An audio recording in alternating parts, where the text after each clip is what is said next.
Okay, bismillahirrahmanirrahim. Assalamualaikum warahmatullahi wabarakatuh. Boleh dengar semua? Boleh. Okay. Jadi tajuk kita untuk hari ini ialah persamaan perakaunan. Ya. Jadi kita mulakan dulu kelas kita dengan membaca Al-Fatihah. Bismillahirrahmanirrahim. Bismillahirrahmanirrahim. Alhamdulillahirrabbilalamin. Ar-Rahmanir-Rahim. Maliki yaumiddin. Iyyaka na'budu wa iyyaka nasta'in. Ihdinas siratal mustaqim. Siratal ladzina an'amta 'alaihim ghairil maghdubi 'alaihim waladdallin. Amin. Okey, untuk tajuk persamaan perakaunan, okey. Dari segi hasil pembelajaran, diharap pada akhir topik persamaan perakaunan ini, selepas anda semua mengikuti kuliah dan juga membuat latihan, okey. Jadi pelajar akan dapat pertama kemahiran untuk mengkategori urus niaga kepada 3 kategori, ya, dalam persamaan perakaunan, ya. Jadi 3 kategori dalam persamaan perakaunan untuk kursus ini sahaja, ya. Untuk kursus STE 304 iaitu kategori aset, liability dan equity pemilik. Okey. Kita akan buat 3 kategori itu dalam persamaan perakaunan. Okey, seterusnya kemahiran kedua ialah pelajar dapat menganalisis urus niaga menggunakan persamaan perakaunan. Okey, dalam maknanya latihan yang dibuat, maknanya anda akan diberi urus niaga dalam bentuk penyataan ayat-ayat. Okey, dari situ pelajar akan belajar dari ayat tu. Okey, pertama apa nama akaun dia, ya. Lepas tu apa kategori dia dan kesan urus niaga kepada akaun itu dia bertambah ataupun berkurang. Okey. Okey, jadi sebelum kita pergi kepada persamaan perakaunan, okey, maknanya pastikanlah anda semua dah faham apa yang dimaksudkan dengan aset, okey. Contoh akaun-akaun yang dalam kategori aset, ya. Yang kedua, apa maksud liability dan apa akaun dalam kategori liability. Okey, yang ketiga, okey, apa maknanya anda kena rujuk balik, okey. Apa yang dimaksudkan dengan equity pemilik, ya. Dan equity pemilik ni dia ada 2 komponen, okay, iaitu modal dan untung. Okey. Jadi dalam persamaan perakaunan kita akan bahagikan, kita akan ada pecahan equity pemilik, modal dengan untung. Okey. Okey, kalau pelajar ingat balik, kita ada satu lagi kategori iaitu akaun kontra, kan? Jadi akaun kontra dalam persamaan perakaunan ini dia maknanya dia akan jatuh dalam kategori dikontra kepada akaun apa. Jadi kalau dia kontra kepada akaun dalam kategori aset, maka kita akan tunjukkan dia aset itu yang berkurang. Okey? Kalau dia dalam kategori equity pemilik, ya. Contohnya ambilan, kan? Ambilan adalah akaun kontra kepada modal, kan? Jadi kita akan tunjukkan dalam persamaan perakaunan ini kolom modal itu akan berkurang sebab ambilan. Okey. Nanti kita akan lihat contoh, okey, macam mana kita nak analisis persamaan perakaunan. Okey, jadi pertama kita nak faham dahulu apa persamaan perakaunan. Okey, jadi persamaan perakaunan ialah aset sama dengan liability campur equity pemilik. Okey. Sekejap, mana dia? Oh, cursor tak keluar ni. Okey. Kalau lihat di sini, aset sama dengan liability campur equity pemilik. Ini kalau tanya apa itu persamaan perakaunan, ini saja. Okey, dia ada satu sahaja persamaan untuk perakaunan ini. Okey, yang kedua kita perlu faham kenapa persamaan perakaunan ni dia macam ni, ya? Kenapa dia bukan aset campur liability sama dengan equity pemilik? Kenapa bukan macam tu? Okey, jadi kita nak faham kenapa kedudukan dia mesti aset sama dengan liability campur equity pemilik. Okey, ya. Jadi di sini dia persamaan ini dia ditunjukkan begini sebab okey, ya. Okey, pertama kita ingat balik aset ini adalah harta perniagaan, kan? Ataupun kita kata nilai perniagaan itu. Jadi kita kata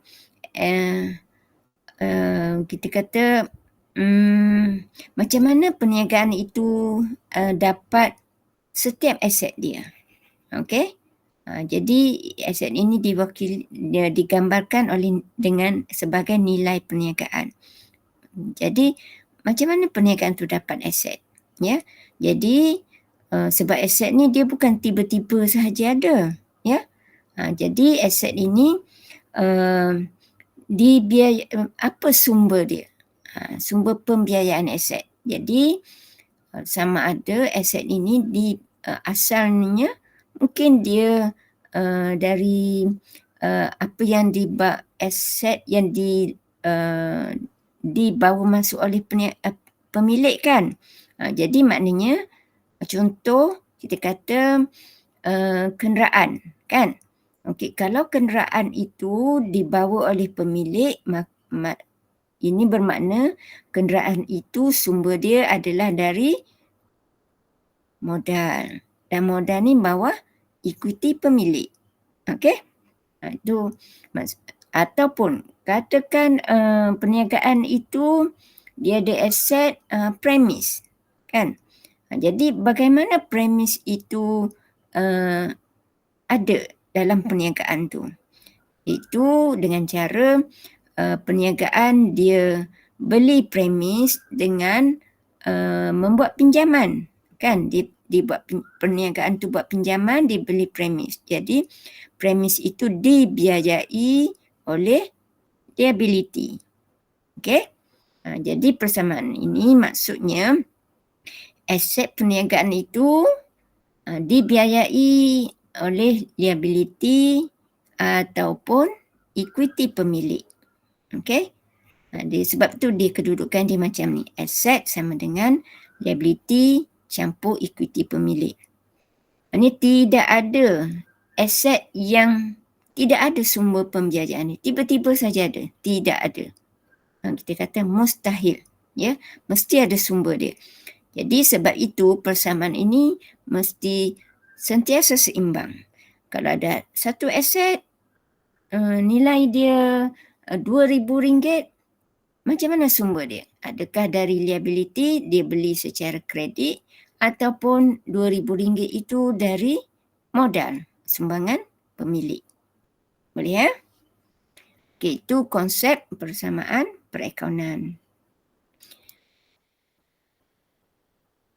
Okey, ini dari segi inilah. Maknanya dengan kata lain, untuk setiap aset ini ada kita kata tuntutan dia, sama ada dari tuntutan itu dari dua sumber, sama ada dari creditors, liability, ataupun tuntutan dia daripada pelabur, okay, macam pemilik saham ataupun pemilik perniagaan yang dikatakan equity, ya.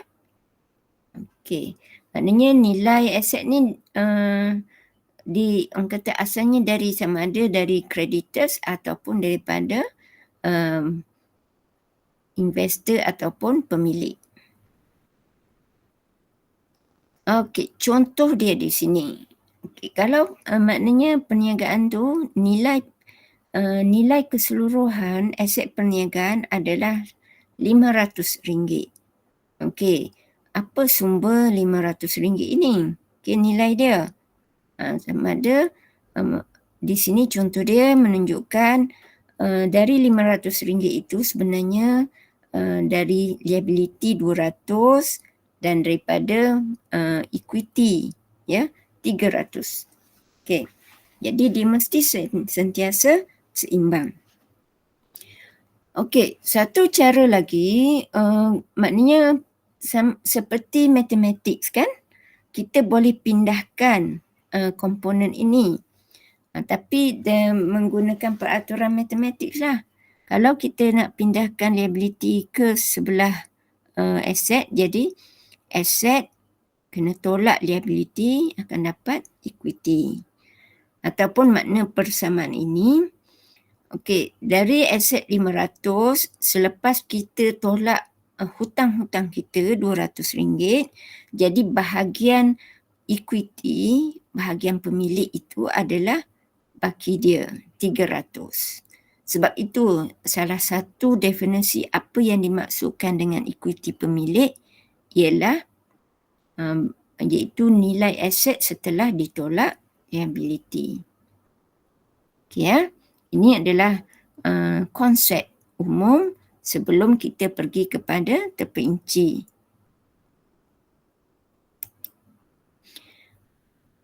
Okey, sekarang bagaimana kita nak analisis urus niaga menggunakan persamaan perakaunan.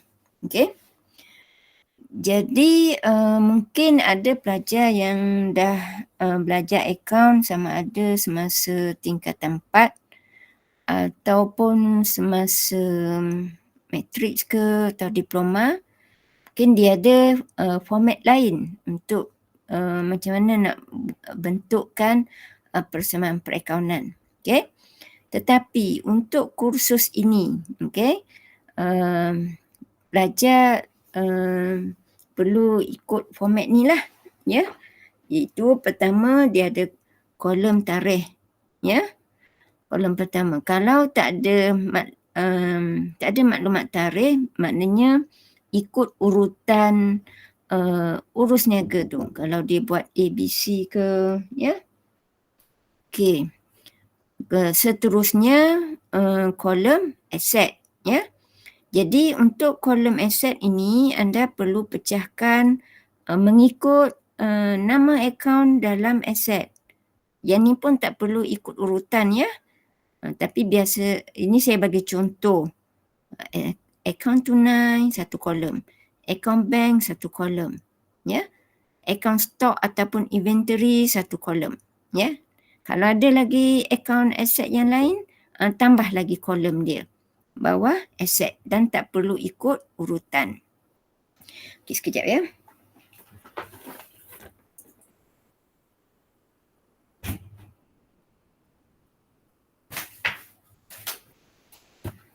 Okey, kemudian anda belajar buat pula kolom untuk kepala tajuk dia tu liability, ya. Jadi kemudian buat pecahan untuk akaun dalam kategori liability. Contoh akaun pemiutang, akaun pinjaman, okey. Bergantung kepada contoh soalan latihan. Kalau ada nama ada akaun liability lain, tambah lagi kolom. Okey. Okey, kolom ketiga tajuk dia ialah equity pemilik. Okey, yang ini mesti ada dua sahaja. Okey, untuk kursus ini. Iaitu mulakan dengan kolom modal, okey, diikuti kolom untung bersih. Okey. Okey, jadi untuk di sini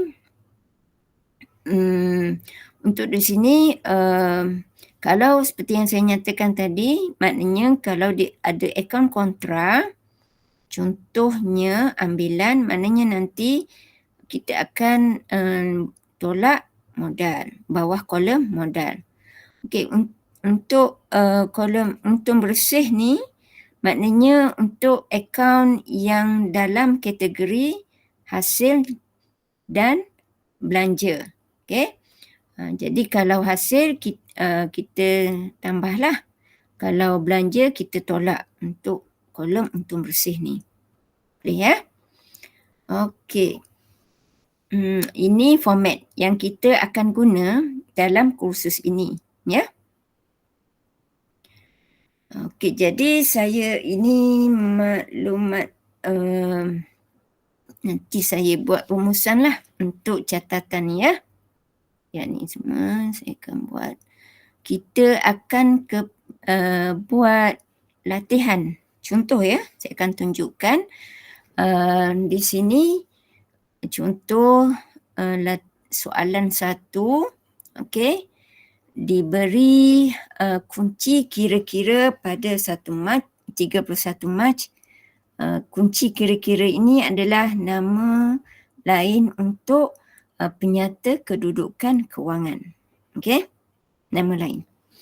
Okey, jadi walaupun pelajar tak belajar lagi ni, maknanya dia kalau dalam satu kunci kira-kira atau penyata kedudukan kewangan, dia format dia ditunjukkan bentuk macam ni lah, iaitu sebelah kiri adalah senarai aset, okey, rabut, penghutang, stok, bank dan tunai.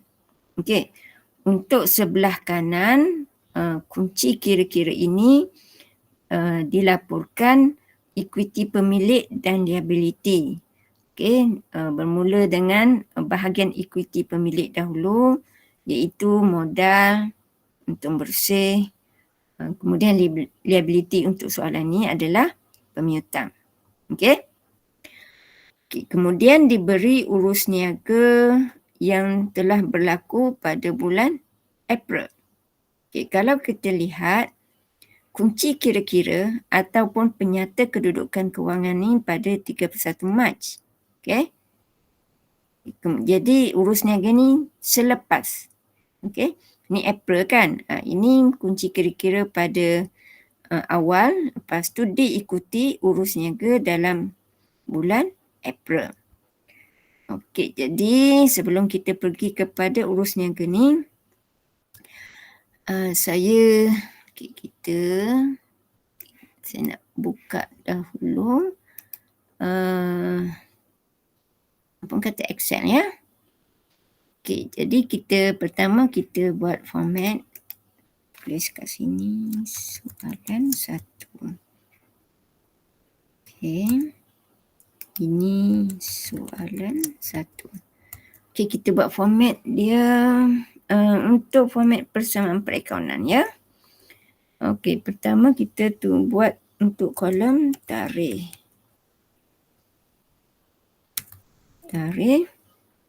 Kemudian kita ada kolom aset. Okey, di sini untuk kolom aset diikuti row bawah dia tu apa nama akaun dia ya, yang dah ada lah dalam pada awal dia. Okey, iaitu rabut. Untuk kursus ni kita tak perlu ikut urutan apa-apa, jadi saya buat je mana yang dalam mengikut soalan lah. Okey. Okey, penghutang ataupun nama lain dia akaun belum terima. Jadi saya buka ni ikut soalan lah. Dia dah tulis penghutang, kita tulis penghutang lah. Okey, kemudian stok. Nama lain dia inventory. Ya. Lepas tu bank. Kemudian tunai. Okey. Jadi sebab kita tak tahu lagi urus niaga yang akan kita buat analisis, jadi saya tinggalkan dalam 3 kolom. Okey. Okey, lepas tu saya buat liability. Okay, untuk soalan ini dia ada pemiutang ataupun nama lain dia akaun belum bayar. Okay, kemudian saya tinggalkan 3 kolom ya. Sebab saya pun tak tahu akaun apa yang kita akan guna, akaun baru yang kita nak buka untuk liability ya. Okay, kemudian tajuk equity pemilik ya. Okay, yang ni memang kita nak allocatekan 2 kolom sahaja. Modal dan untung bersih. Okay. Okay. Okay, oleh kerana dalam Excel ni dia dah ada garis-garis ni, so saya tak buatlah garisan. Kalau pelajar buat dalam kertas A4, jadi kena buatlah kita kata garisan ni ya, supaya nampak tu dia tu teratur. Okey, jadi sekarang katakan saya nak bagi cantik sikit lah. Saya merge dulu. Merge cell ni. Ya. Ke mana nak buat ni? Sini lah. Tak juga. Sekejap ya. Nak kena cari. Kan. Allah. Ini sekejap ya.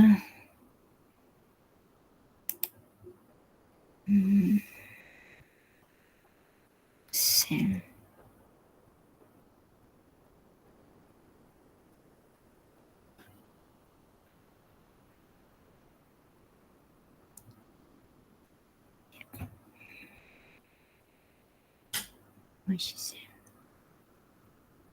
Okey. Tak cantik pula. Nantilah saya cantikkan kemudian ya. Okey. Mula-mula kita buat format dia ya. Kita sediakan tajuk-tajuk dia berdasarkan apa yang ada.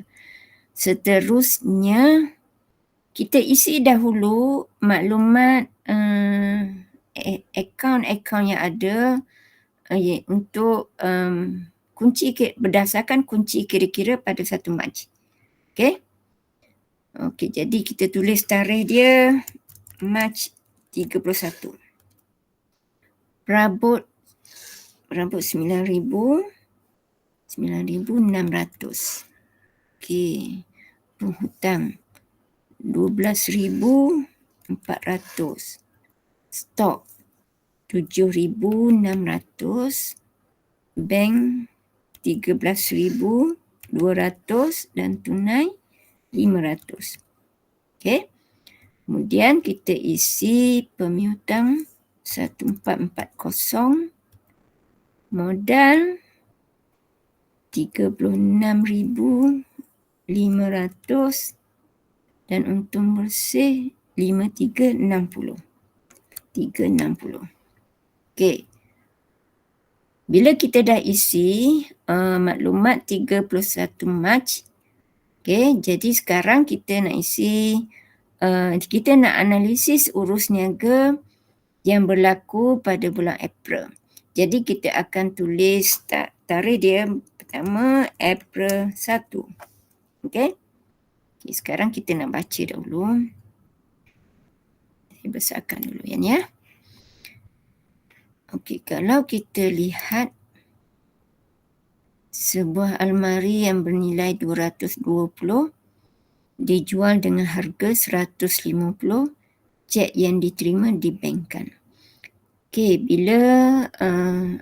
bila pelajar baca, ini adalah kita kata ayat urus niaga. Okey.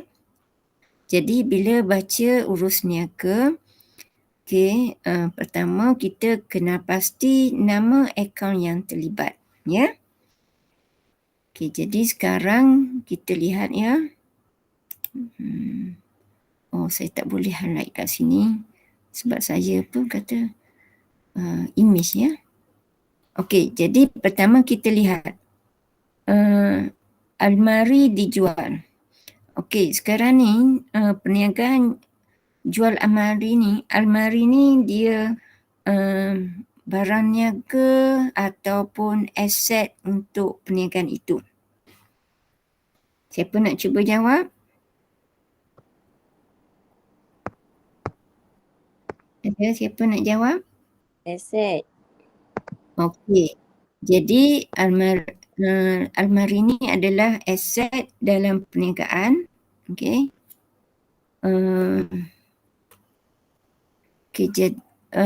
Jadi maknanya akaun perabot. Okey. Jadi satu akaun perabot.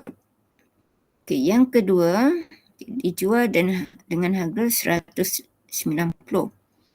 Kemudian cek yang diterima dibankkan. Okey, jadi akaun apa bila kita baca ni? Cek yang diterima dibankkan. Akaun apa? Bank. Okey, yang kedua ialah akaun bank. Okay, ya. Jadi sekarang ni kita lihat saya tak payahlah buat kecil-kecil ya. Tengok terus je kiri kanan. Cepat sikit kan. Sekejap. Mana dia nak besarkan ni.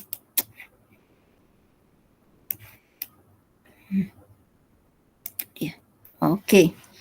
Jadi apa yang kita patut buat sekarang ialah untuk April 1 kita kata almari ni adalah aset iaitu akaun perabot. Jadi kita isi bawah kolom perabot. Okey, jadi almari dijual. Okey. Jadi perabot bertambah ke berkurang? Berkurang ya. Perabot berkurang. Okey, kita tulis tolak kat sini ya. Kita tulis tolak. Lepas tu ya, boleh ke tulis tolak? Nanti saya tu. Okey, sekarang ni kita nak tulis nilai apa? Dia maknanya dia kata almari bernilai 220 dijual dengan harga 190. Jadi dari segi prinsip perakaunan, okey, bila aset itu dijual, kita kena tolak nilai asal dia, ya, bukan nilai yang dijual. Jadi kita akan tolak nilai asal dia 220. Okey. Okey, kita dah satu. Satu lagi kita kata cek yang diterima dibankkan. Maknanya akaun bank kan.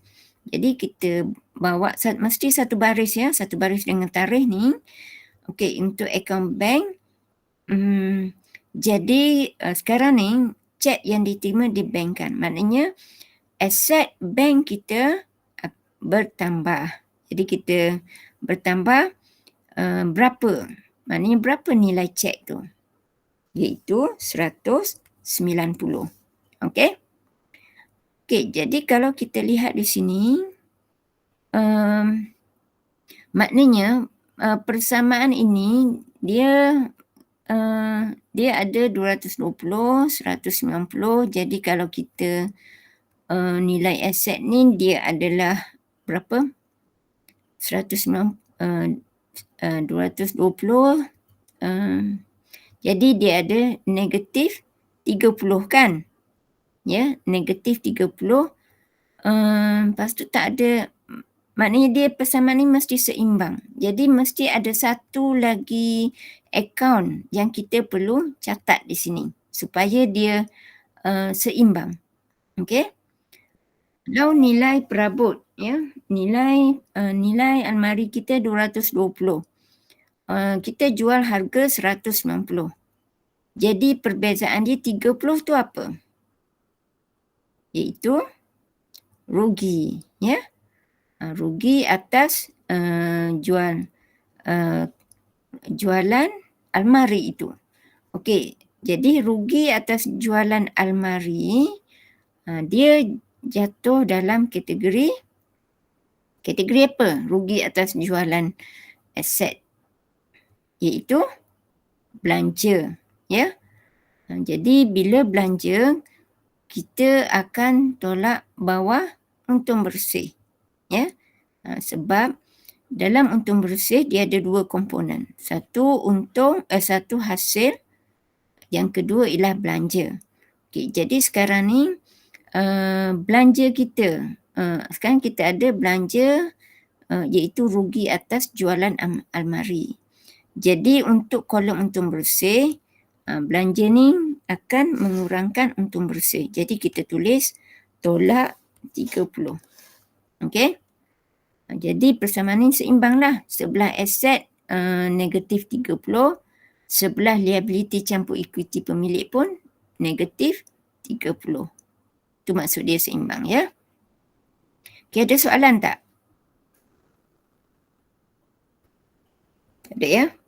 Okey, kita teruskan lagi. Contoh kedua, April 5. Jadi kita terus tulislah tarikh dia. April 5 kat sini. Okey.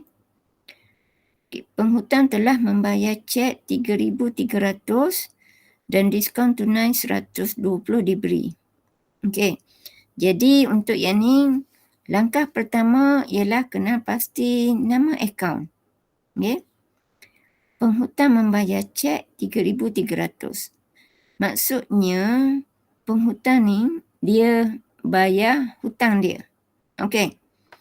Jadi dia bayar cek 330, dia bayar, maknanya kita terima cek, jadi akaun bank kita bertambah. Okey. Jadi nilai cek adalah 3,300. So kita sekarang ni aset bank kita bertambah 3,300 sebab kita terima cek daripada penghutang. Okey. Itu pertama. Kemudian kita kata diskaun tunai 120 diberi. Okay, ingat balik apa maksud diskaun. Ya. Yang ini saya tak tanya lagi lah pelajar sebab saya nak tunjuk dahulu macam mana nak analisis ya. Okay, kita ingat balik apa maksud diskaun, iaitu potongan. Okay. Potongan ni potongan nilai dia dalam dua situasi. Okey. Satu situasi semasa urus niaga. Diskaun semasa kita beli atau semasa kita jual barang. Semasa urus niaga, jual beli, jadi kita namakan dia sebagai diskaun niaga. Okey. Untuk diskaun niaga, kita tidak record dalam akaun. Ya. Kita terus kira nilai bersih. Okey. Okey, satu lagi jenis diskaun ialah semasa bayar hutang. Okey. Sama ada kita bayar hutang kepada pembekal ataupun kita bayar hutang kepada pemiutang kita ataupun nama lain dia akaun belum bayar. Okey. Jadi bila kita bayar hutang, pembekal akan beri kita diskaun. Ini itu adalah diskaun diskaun belian ya. Ataupun diskaun diterima sebab kita yang dapat diskaun, perniagaan dapat diskaun. Okay, satu lagi maknanya diskaun bawah yang apabila bayar hutang ni, iaitu dalam situasi pelanggan kita bayar hutang. Okey. Pelanggan kita adalah penghutang atau nama lain dia akaun belum terima. Jadi bila pelanggan kita yang bayar hutang ataupun penghutang tu dia bayar hutang, kita akan beri dia diskaun. Okey. Jadi nama akaun tu ialah diskaun diberi. Okey. Atau nama lain dia diskaun jualan. Okey, oleh kerana kita jadi sekarang ni, bila sekarang ni dalam situasi ni, penghutang yang membayar hutang dan kita beri diskaun pada dia, so nama akaun ini adalah diskaun diberi. Dan diskaun diberi, kategori dia adalah belanja. Maka kita akan catat bahawa untung bersih, okay, belanja dia mengurangkan untung bersih, nilai diskaun kita ialah 120. Okay. Jadi untung bersih berkurang 120.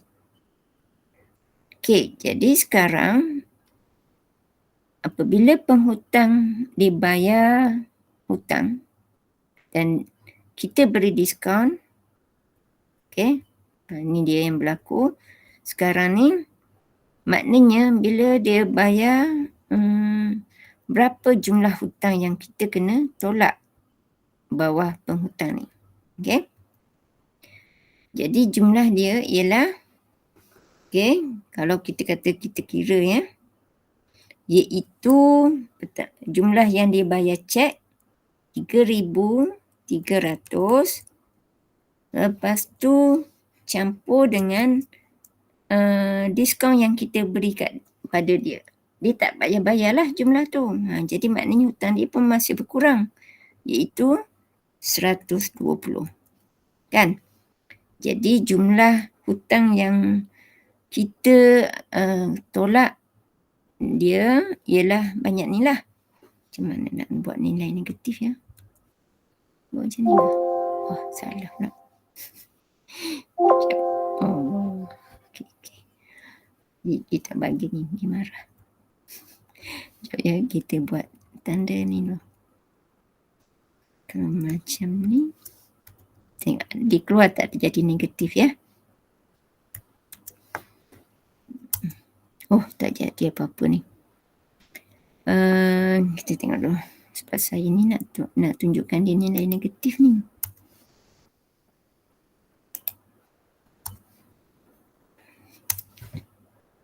Okey, jadi jumlah dia 3,420 tapi sebab kita kata dia bayar hutang kan.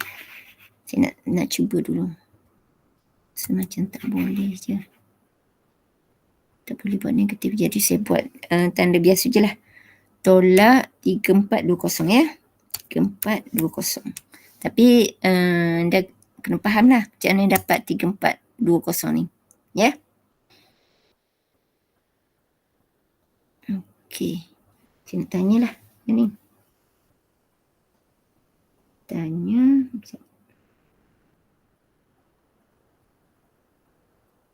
Okey, Adelton. Boleh? Okey. Macam mana saya dapat 3,420 ni? Hello. Awak tak payah buka ya. Macam mana dapat 3,420 ni?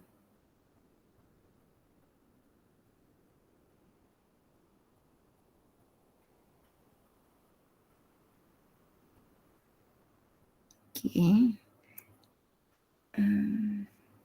Okey, Aimi, saya tak boleh baca ni. Aimi? Boleh respon Aimi? Aimi apa ni?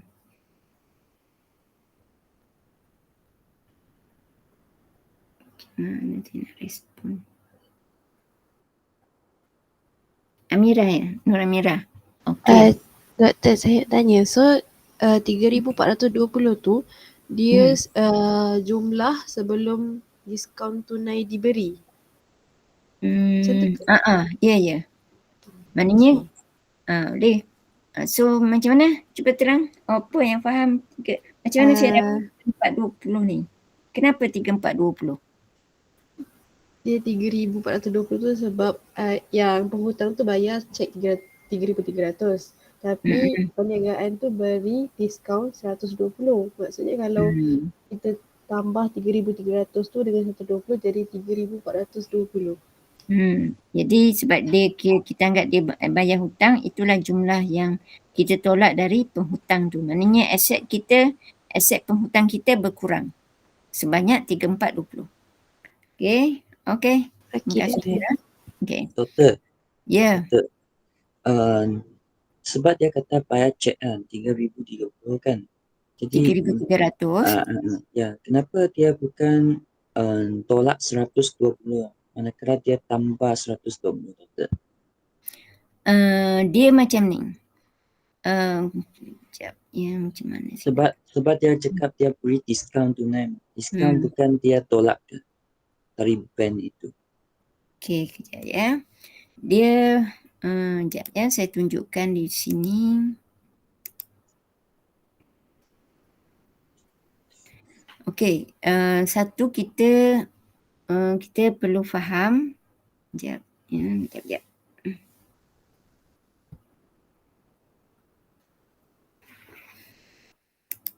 Okey, kita perlu faham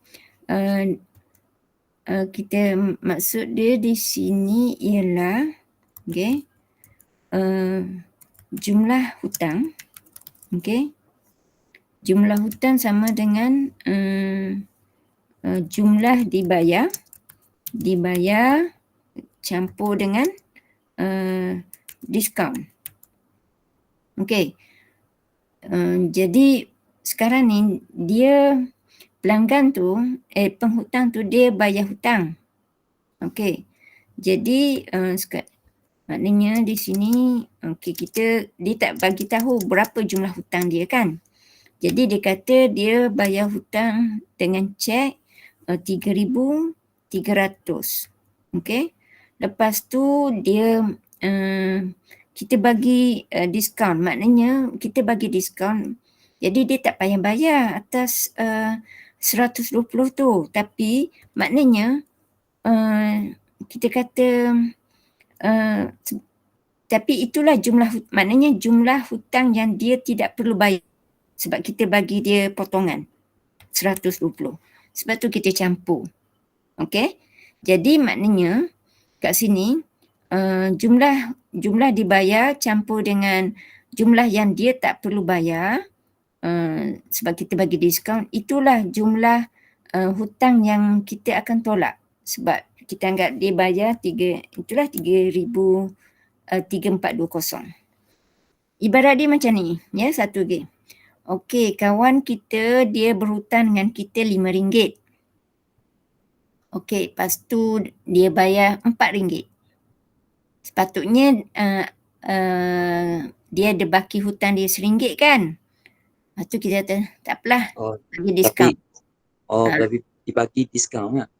Kita bagi dia. Okey, kira settle hutang dia walaupun dia bayar RM4 sahaja. Jadi maknanya jumlah hutang yang dia kata dah settle tu, maknanya jumlah asal dia kira kosong lah. Kita tolak RM5 lah walaupun dia bayar RM4 sebab kita kata tak apalah, halal lah saja RM1 tu. Okey, faham ya? Doktor, itu dia diskaun itu tidak kira diskaun tunai ke diskaun belian kan? Tidak kirakan asal diskaun saja kan diberikan. Okey, sekarang ni kita lihat situasi apa. Okey. Okay, kalau sekarang ni yang kita ada akaun, maknanya sekarang ni diskaun tunai, kata umbrella dia, payung dia ya. Jadi diskaun tunai ni kita payung dia tu, dia maknanya diskaun semasa bayar hutang. Jadi dia depends. Adakah sama ada kalau situasi dia kita kata perniagaan. Perniagaan bayar hutang. Okey. Kalau dalam situasi perniagaan bayar hutang, jadi kita terima diskaun kan? Kita dapat potongan. Ya? Bila kita yang bayar hutang, kita dapat diskaun. Bayar hutang dalam tempoh lah. Dalam tempoh. Okey, diskaun semasa bayar hutang dan tempoh. Kita bayar cepat hutang, jadi kita dapat diskaun. Ya, terima diskaun. Jadi ini adalah kita akan wujudkan dia sebagai yang ini adalah hasil. Okey, kejap. Saya ni. Okey, jadi ini adalah hasil sebab kita terima diskaun. Okey, nama akaun dia nanti kita buat akaun diskaun diterima. Okey. Kalau dia jadi maknanya kenapa nama lain dia adalah diskaun belian? Sebab dia adalah ataupun sebab ini adalah semasa kita dulu beli barang secara kredit, ya. Saya buat dulu B. Yang kedua, situasi kedua ialah bayar hutang kepada pembekal. Yang ni ya. Kepada pembekal. Ini pembekal kita sekarang ni adalah pemiutang. Pemiutang ya. Jadi kita terima diskaun itu adalah hasil. Okey. Jadi nama lain dia ialah diskaun belian. Okey. Dalam contoh latihan yang kita sedang buat ini, okey, ini pelanggan. Pelanggan ataupun penghutang. Penghutang yang bayar hutang kepada perniagaan. Perniagaan ya. Okey, jadi bila dia bayar hutang kepada perniagaan, jadi kita yang bagi dia diskaun. Mouse saya ni dia nampak betul. Bukan mouse sebenarnya. Saya rasa laptop saya ni dia dah mula slow. Okey, bayar hutang kepada perniagaan, jadi kita perniagaan beri diskaun. Okey. Bila kita, maknanya dia belanja kita lah. Okey, satu belanja pada perniagaan, jadi diskaun diberi, ya. Dan sebab dia berkait dengan semasa jualan kredit kan. Jadi ini adalah diskaun jualan. Boleh? Boleh Beza sekarang? Okey, so Okay, sekarang. boleh. Okey, kita sambung latihan. Thank you, Dr. Okey. Kita sambung latihan 8 hari bulan. Okey. Untuk 8 hari bulan, Liza pemilik perniagaan. Maknanya perniagaan ni lah telah mendapat pinjaman RM5,000 daripada syarikat kewangan. Dia telah membeli sebuah komputer dengan RM4,200 dan baki wang dibankkan. Okey. Ni nampak mengelirukan sikit lah ni. Soalan ni ya. Macam mana saya nak betulkan sikit soalan ni. Liza pemilik perniagaan telah mendapat pinjaman daripada. Tak payahlah tulis Liza ni. Tapi saya tak boleh betulkan. Saya kena betulkan soalan asal nanti. Saya nak buang ni. Ya, saya betulkan dekat slide je lah. Okay, kena supaya saya tak nak lah awal-awal ni pelajar dah confuse. Sekejap ya, nak macam mana nak bagi nak buang ya. Okay, kita guna ni ya. Allah. Salah ni. Apa ni? Sekejap. Puan tak pandai ya. Aduh. Saya nak buang perkataan Liza pemilik perniagaan tu. Tapi saya kena buang sekarang. Nanti tahun semester depan ada lagi soalan ni. Sekejap. Macam mana draw? Draw kan? Okey. Touch. Boleh tak macam tu? Nampak tak? Ke sini. Bagi besar sikit. Oh, ni pemadam. Sekejap. Mana nak bagi besar sikit ya? Bagi besar sikit. Okey. Ini.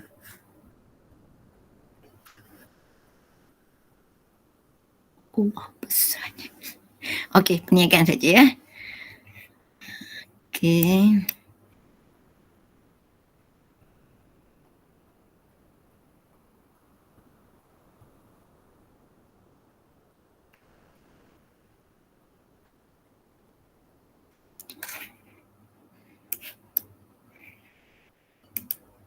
Okey, kita baca balik ya.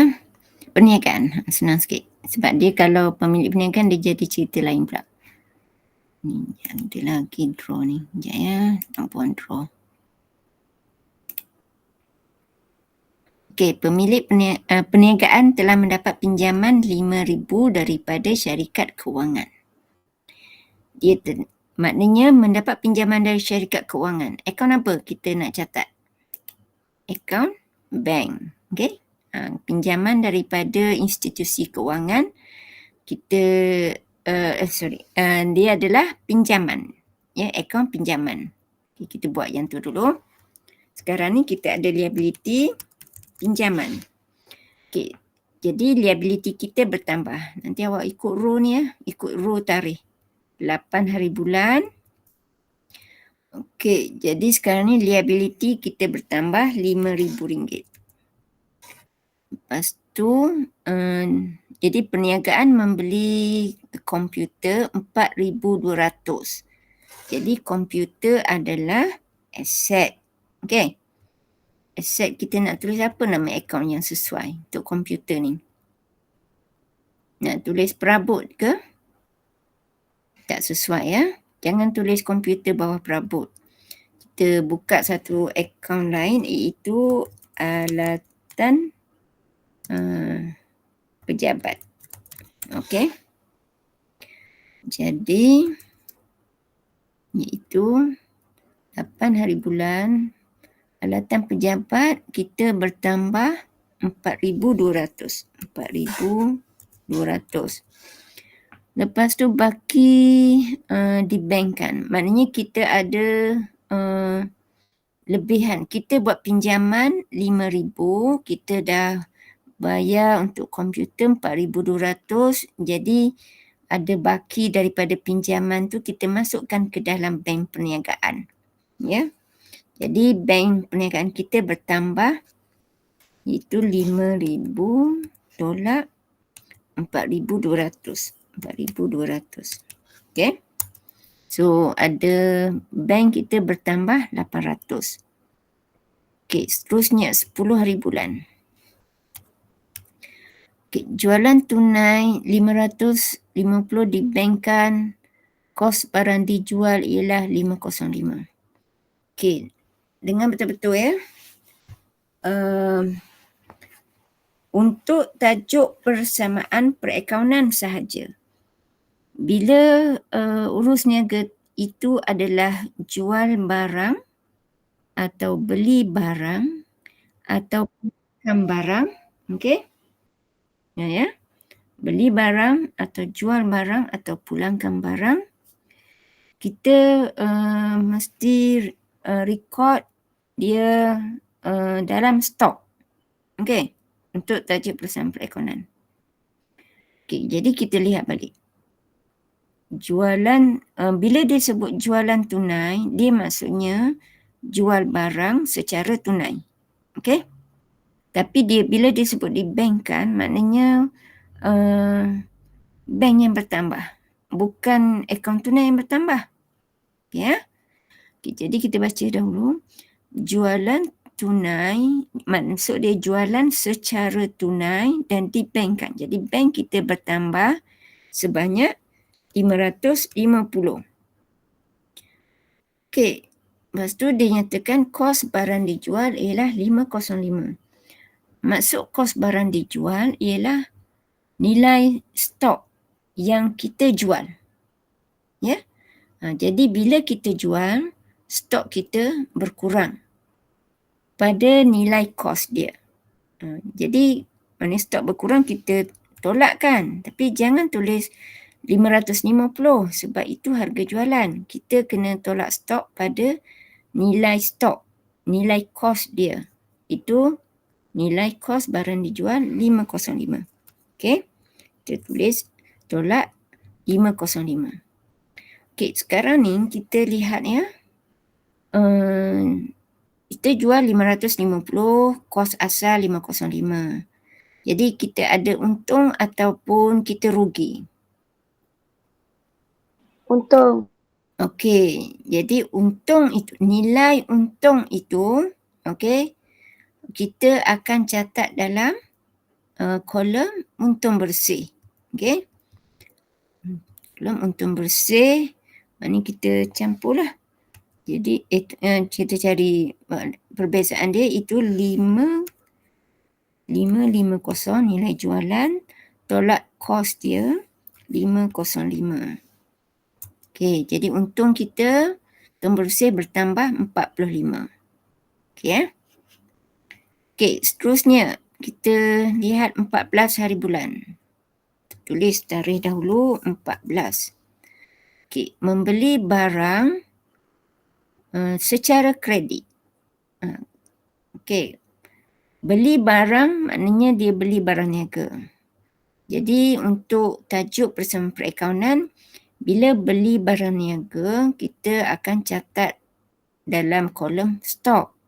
Okey. Bila kita beli barang, jadi stok kita bertambah. Okey, stok ni dia maknanya bertambah pada nilai kos dan berkurang pun pada nilai kos. Okey, jadi dia beli 780. Maknanya itulah nilai kos dia. Okey, jadi stok bertambah 780. Okey, stok bertambah. Dia beli secara kredit, maknanya secara hutang, jadi liability bertambah. Okey. Jadi kalau liability bertambah, jadi dia ada, maknanya kita akan letak bawah kolom pemiutang. Okey. Jadi pemiutang kita bertambah 780. Okey ya. Okey, seterusnya 18 hari bulan. Kita tulis dulu tarikh 18. Membayar cek 820 kepada pemiutang dan menerima diskaun tunai RM25. Okey, maknanya sekarang ni perniagaan yang bayar hutang. Okey, kalau kita ingat balik, perniagaan bayar hutang kepada pembekal itu pemiutang dan dalam soalan ni diterima diskaun. Okey. Jadi terima diskaun itu adalah hasil. Okey. Jadi kita lihat balik. Dia bayar, maknanya dia bayar, dia tulis cek. Jadi maknanya bank kan. Jadi akaun bank kita berkurang. Berapa nilai cek tu? Iaitu 820. Jadi bank berkurang sebanyak nilai cek 820. Okey, lepas tu menerima diskaun tunai hasil. Jadi hasil bertambah bawah untung. Untung bertambah 25. Okey. Okey, jadi berapa kita, oleh kerana perniagaan bayar hutang, pemiutang, jadi berapa hutang dia yang berkurang? Jadi kita ingat balik. Maknanya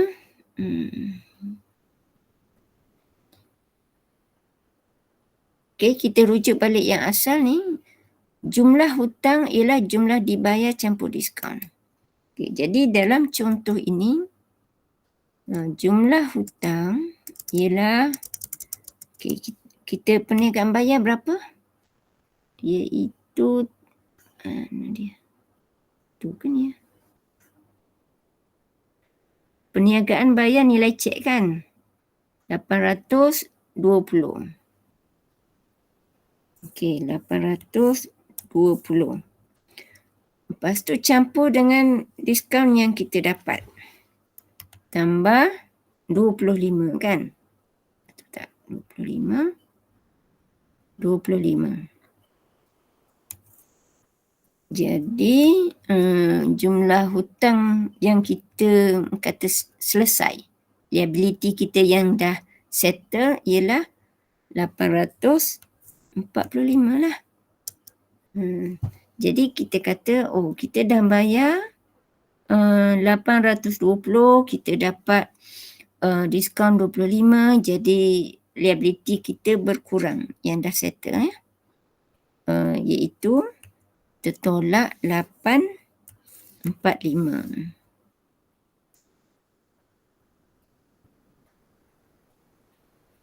Okey.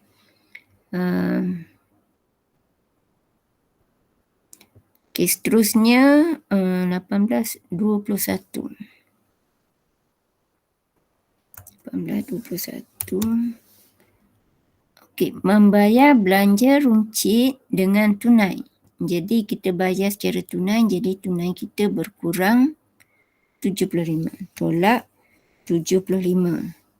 Okey, lepas tu kita bayar apa? Belanja runcit. Jadi belanja bawah untung bersih. Jadi untung bersih berkurang sebanyak 75. Okey. Okey, akhir sekali ialah 28.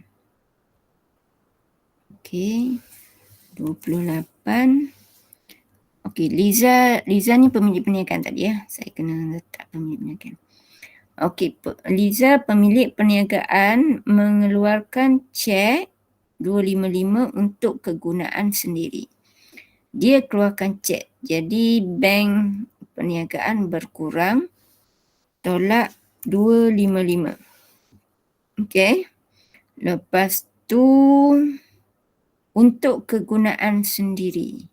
Maknanya ambilan. Okey.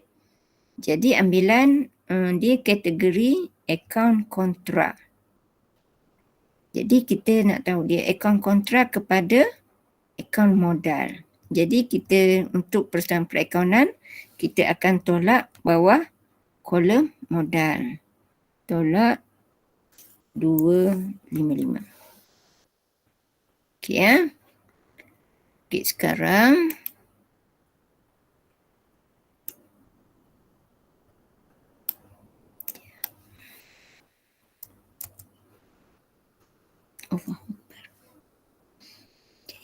terus pula ni. Okey, dah. Okey, so sekarang ni kita baru siap apa orang kata nak kata langkah ke berapa ni? Ikutlah langkah ke. Okey, kita baru siap analisis. Okey, belum lengkap lagi. Jadi untuk seterusnya, mari saya nak bagi cantik dulu ni ya. Bagi cantik sikit. Bold. Lepas tu kita bagi dia duduk tengah. Lepas tu kita nak merge yang ni ya. Okey, ni nak merge. Apa ni? Dia. Ya. Merge. Okey, yang ni pun.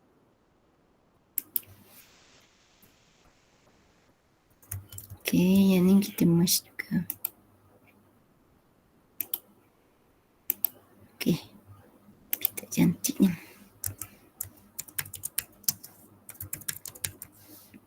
Pada kepala tajuk kan. Biar huruf besar lah. Okey. Bila dah selesai analisis, langkah seterusnya apa yang anda patut buat ialah kena kira. Kita kata jumlah setiap kolom. Okey. Untuk yang jadi cara dia yang paling mudah sebab tu lebih baik awak belajar guna Excel lah untuk guna Excel. Siapa yang belum pandai boleh belajar guna Excel. Okey, untuk kita kira formula, lepas tu auto sum. Okey, dibagi tu sampai 31 Mac tu kan. Enter. So kita copy saja. Ctrl C. Tu kita bawa sampai mana? Sampai sini. Ctrl V. Kita bawa lagi.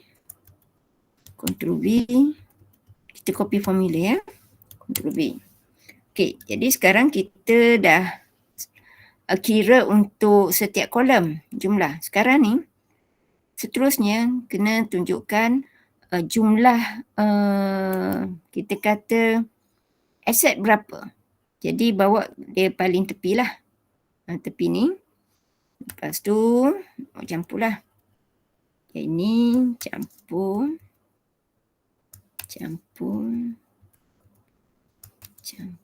Utusan pun boleh tapi saya kalau yang ni saya tak nak buat lah utusan.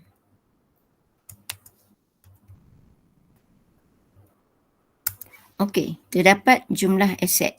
Sekarang ni awak kena tunjukkan jumlah liability campur equity pemilik pun sama. campur,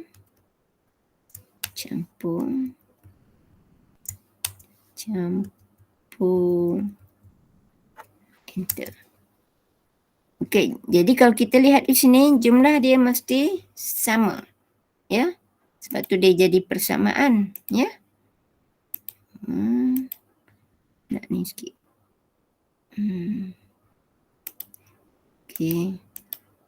Tunjukkan ya. Put sama. Okey, nak bagi kemas sikit. Ni pun samalah. Buat jumlah ya.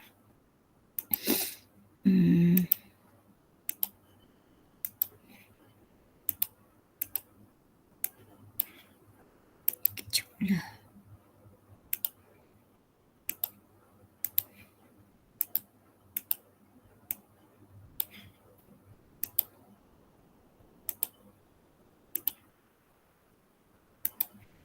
Okey, dah. Okey, jadi ada soalan tak untuk cara menganalisis urus niaga menggunakan persamaan perakaunan? Sampai sini saja. Okey. Dan maknanya saya dah bagi soalan, kita tak buatlah dalam online ni. Saya dah sediakan soalan untuk awak cuba. Okey, untuk pelajar yang tak ada, kata ni first time belajar, saya cadangkan untuk soalan satu tu awak buat semula tanpa melihat dahulu apa jawapan ni ya. Awak buat semula, faham tak macam mana nak analisis. Okey. Itu pertama. Yang kedua, awak buat latihan. Mungkin awak fokus dahulu, tak kisahlah. Tapi saya rasa awak buat dulu latihan amali. Sebab latihan amali tu ada satu soalan saja dalam Putera Plus. Ya. Okay, awak cuba buat sendiri dahulu. Kalau tak tahu, awak bincang dengan kawan. Jadi nanti bila kita jumpa, terus ni je lah. Lihat mana yang siapa yang tak faham ke apa. Mungkin supaya lebih cepat sikit. Bila awak dah buat latihan amali, awak buat pula latihan kendiri. Okey? Nanti saya akan bagilah jawapan tu untuk awak rujuk. Okey? Itu supaya lebih cepat ya untuk awak buat latihan. Okey, saya nanti lepas raya nanti kita ada quiz. Okey, untuk maknanya saya antara soalan yang saya akan tanya ialah awak perlu sediakan persamaan perakaunan ni, ya. Jadi kita fahamlah buat tarikh, buat kepala aset yang ni semua.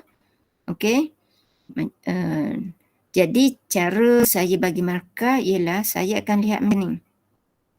Pertama, tarikh, mesti ada tarikh ataupun kata urus niaga, ABC ke semua. Pertama. Yang kedua, saya akan lihat awak letak pada yang betul tak. Okey. Patutnya urus niaga tu dia berkaitan dengan akaun perabot. So awak tulis bawah perabot. Dan amount yang diberi tu betul. Okey. Okey, jadi maknanya dari segi setiap kira macam ni lah. Pertama, kalau tarikh tu sendiri dah salah, saya tak baca dah semua ni. Okey. Ataupun awak tak tulis tarikh. Saya tak akan baca semua jawapan awak ni ya, untuk row ini. Contoh yang ni lah. Okey. Lepas tu, katakan untuk yang perabot salah. So tak ada markah. Tapi untuk bank awak buat betul. Jadi angka dia betul, dia bertambah, lepas tu di bawah kolom bank dapat satu markah. Okey. Saya akan kira macam itulah. Setiap kolom ni betul semua, satu markah. Tarikh tak adalah markah, tapi tarikh ni penting sebab salah tarikh je saya tak baca semua ni. Faham ya? Okey, lepas tu jadi awak boleh tahulah markah ni semua. Kemudian awak mesti jumlahkan. Okey. Jadi bila untuk jumlah satu kolom betul, satu markah. Okey. Jadi kalau ada kolom yang salah jumlah sebab awak dah salah urus ni ke tak ada markah. Okey. Kemudian awak mesti maknanya bila awak jumlahkan untuk aset ni, okey betul, satu markah. Okey ya. Saya beritahu pemarkahan untuk kuis tu supaya bila awak buat latihan tu awak betul-betul berhati-hati. Ya. Buat dengan sistematik dan berhati-hati. Jadi untuk amali terpulang awak nak buat atas kertas ke, nak buat dalam file Excel ke, lepas tu hantar, tak kisah mana-mana. Okey. Faham ya? Sekejap, mungkin saya nak tunjuk dahulu Jadi Doktor biasa supaya soalan ini bergerak maknanya saya berdua mata tunjuk dahulu supaya macam mana Jana? Apa kan? soalan dia? Biasa soalan macam ini yang suruh kita kira-kira. Jadi maka dia biasanya boleh capai berapa? Kat dalam final lah, dalam final ataupun dalam Ni tak ada masuk final ya. Ni quiz saja nanti. Saya ni markah saya tak ikut skema SPM ke apa ni. Ni markah yang saya kata untuk train awak ni lah. Jadi kalau ikut untuk maknanya dia bergantung pada soalan lah. Maknanya sekarang ni kalau awak lihat, okay, contoh saya bagi ya. Maknanya ni 1, 2, 3, 4, 5, 6, 7, 8. Maknanya row yang pertama 8 markah. Row yang kedua 1, 2, 3 markah. Boleh ya? Faham ya? Okay, jadi itu kita kata raw. Markah raw. Maknanya awak dapat berapa tik semua. Kan? Nanti per tik tu lah saya, maknanya kita lihatlah berapa tik semua. Lepas tu campur dengan soalan lain nanti. Jadi nanti akan 5%. Faham ya? Jadi Maknanya final dia MCQ lah. saya tak buat lah MCQ. Tak, saya tak buat. Ya? Final tajuk lain. Untuk account ni, untuk kursus yang ini, dia quiz saya ni nanti saya finalize. Quiz cover tajuk apa. Okay? Lepas tu kita ada ujian. Dalam ujian tu kita akan cover tajuk mana sampai mana. Lepas tu final tajuk mana sampai mana. Maknanya dia tak adalah dari awal lagi. Maknanya once awak dah buat penilaian semua dah, awak tak payah dah lah. Okay, faham ya? Okay, faham. Thank you Doktor. Yang penting sebab tu untuk kursus ni, dia yang penting awak pelajar buat latihan on time. Walaupun saya beri saya beri masa sampai akhir semester untuk awak submit amali ke apa semua tu kan. Tapi by that time dah tak, kata kalau lepas kuis baru awak buat amali persamaan perakaunan, dah orang kata manfaat dia dah kurang lah. Jadi sepatutnya yang LDK ke, saya bagi contoh ya kat sini. Ni awak bolehlah lihat nanti video-video yang saya go through sebentar lalu, saya rasa okey lah kot. Maknanya awak boleh, mungkin cikgu ni mengajar lebih mudah awak faham kan. Ni dia tunjuk persamaan perakaunan ni kan. Macam yang atas ni tajuk yang kita dah belajar, awak lihatlah juga. Mungkin awak lebih faham cikgu tu terangkan. Okey, jadi contoh untuk tajuk hari ni kan. Dia ada LDK, dia ada amali kan. Maknanya bila ikonnya ni awak kena hantar sesuatu. Jadi awak buat dahulu amali ni. Okey. Satu soalan. Lepas tu terpulanglah awak nak hantar submit dulu terus ke, ataupun awak nak tunggu bincang dengan saya dalam kelas amali nanti. Okey. Lepas tu LDK ni dia soalan dia banyak. Tapi awak boleh pilih awak nak jawab berapa banyak. Tapi ini nasihat saya. Sebaiknya awak buat latihan ni semua sebelum kita buat kuis lah. Supaya awak boleh skor untuk kuis. Ya? Okey, jadi saya nak go through sekejap. Ini untuk ini ya. Untuk program BPSP, besok kita ada amali kan. Jadi untuk amali maknanya kita akan fokus inilah istilah, maknanya sebaiknya awak cuba buat dahulu latihan untuk istilah asas perakaunan amali. Okey. Dengan LDK dia. Okey.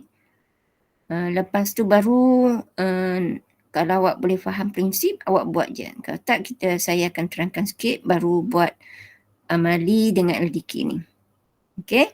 Untuk besok SP buat amali tajuk pertama. Okey, untuk SRT sebab saya rasa kita tak betul-betul habis ni buat tu kan. Jadi maknanya hari Isnin nanti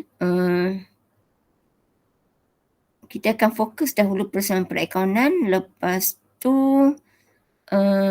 saya akan bagi jawapan ni untuk awak rujuk ya. Okey. Tu SRT hari Isnin. Hari Isnin maknanya kalau boleh awak dah siap lah amali persamaan perakaunan. Okey, lagi Baik, apa? Doktor. Okey, sekarang ni saya nak tunjuk dahulu macam versi untuk apa panggil soalan tajuk persamaan perakaunan ya. Okey, mana dia? MDK persamaan perakaunan.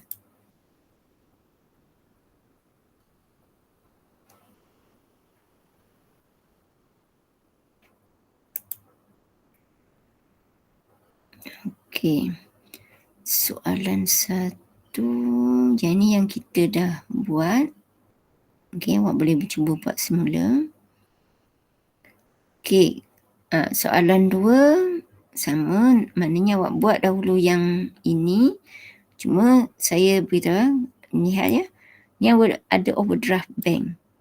Jadi saya bagi hint dahulu supaya awak boleh buat awal. Overdraft bank ni kita ingat balik, dia adalah akaun bank berbaki kredit. Jadi dalam persamaan perakaunan, nilai 4,200 ni awak catat dalam kolom mana? Kolom bank. Ya, kalau lihat contoh ni, awak catat bawah aset kolom bank, dia berbaki negatif. Jadi awak tulis tolak berapa? 4,200 tu. Okey, tu hint dia ya. Okey, yang ini awak baca. Okey, soalan 3 pun dia bermula kunci kira-kira. Okey, saya nak go through dulu supaya awak it is okay for untuk awak buat terus latihan. Kita boleh jematkan masalah dalam waktu kelas nanti. Jadi awak boleh fokus tanya apa yang awak tak faham saja. Okey, soalan 5 pun sama. Kejap saya tengok versi dia. Oh, semua kunci kira-kira je. Dia mula okey lah. Okey, itu. Okey, saya nak tengok soalan amali. Amali persamaan perakaunan.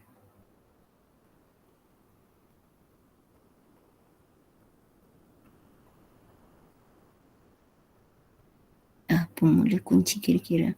Okey, kalau soalan amali ni, awak lihat saya apa yang ada, saya bagi lebih dari satu soalan. Okey. Sebab saya kata semester lepas saya bagi banyak soalan untuk pelajar untuk amali. Tapi untuk semester ni, saya kata memadai awak buat satu soalan saja. Jadi walaupun ada 3 soalan, awak pilih. Awak boleh pilih lah soalan mana. Sebab tu saya tulis ni ya. Minimal jawab satu soalan saja untuk amali. Okey, seperti yang saya janji, amali satu soalan saja. Tapi kalau nak mahir, awak jawablah semua. Okey? Okey, kita sampai sini. Jadi, ada soalan tak sebelum kita bersurai? Tak ada, Doktor. Tak ada. Okey. Jadi itu saja kuliah kita. Jadi untuk SP kita jumpa besok insya-Allah ya pukul 3 petang. Okey. Nadira ada nak tanya ke ni? Angkat tangan ni. Nur Nadira. Tak ada. Lepas tu SRT kita akan jumpa secara fizikal pukul 8.30 pagi hari Isnin sebab pelajar dah maklum bilik TVET tu dapat dibuka kunci dia 8.30 pagi. So kita mula 8.30 pagi secara fizikal. Okay. Jadi kalau boleh awak buat siap-siap lah. Maknanya saya akan mula dengan ni dulu. Bincang jawapan amali. Lepas tu baru kita pergi soalan-soalan lain termasuk yang kita tak sempat yang tajuk satu. Okey. Okey. Sebelum saya lupa kan nak pesan je. Pertama awak semua pelajar isi ni ya kehadiran dalam Putra Blast. Kehadiran lepas tu sekejap saya ada sikit lagi saya lupa nak cakap ni.